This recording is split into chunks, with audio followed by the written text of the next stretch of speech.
Jésus n'est pas mort pour ses propres péchés.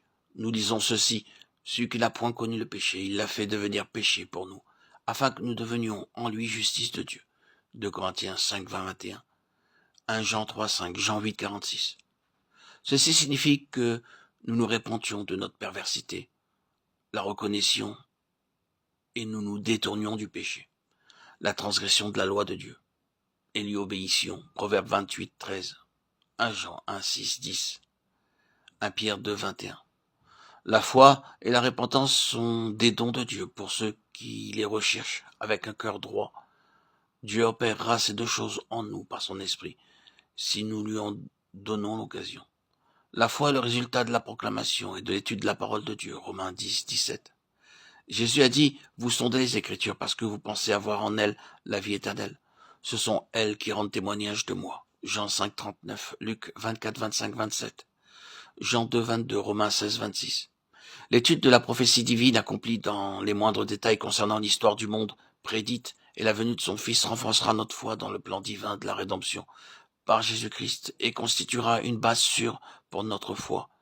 2 Pierre 1, 19, 21.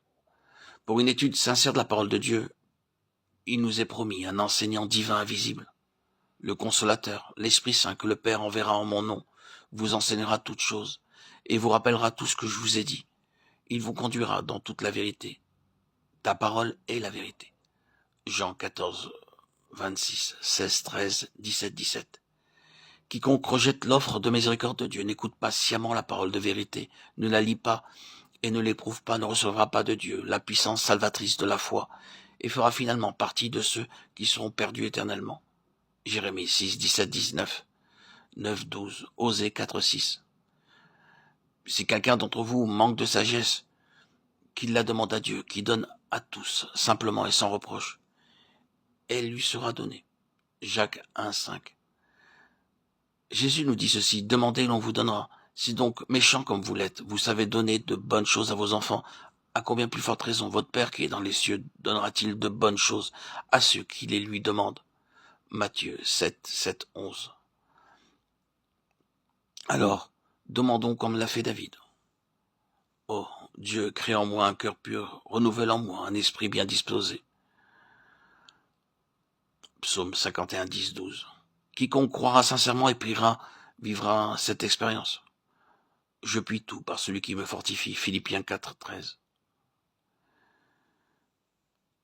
Ce n'est qu'en suivant Jésus avec un cœur sincère et en lui faisant confiance, parce qu'il est notre Rédempteur vivant, que nous pouvons développer un caractère semblable au sien, et de cette façon être prêts pour son retour. Voici l'alliance que je ferai avec eux après ces jours-là, dit le Seigneur. Je mettrai mes lois dans leur cœur et je les écrirai dans leur esprit. Hébreux 10, 16. Jérémie 31, 33.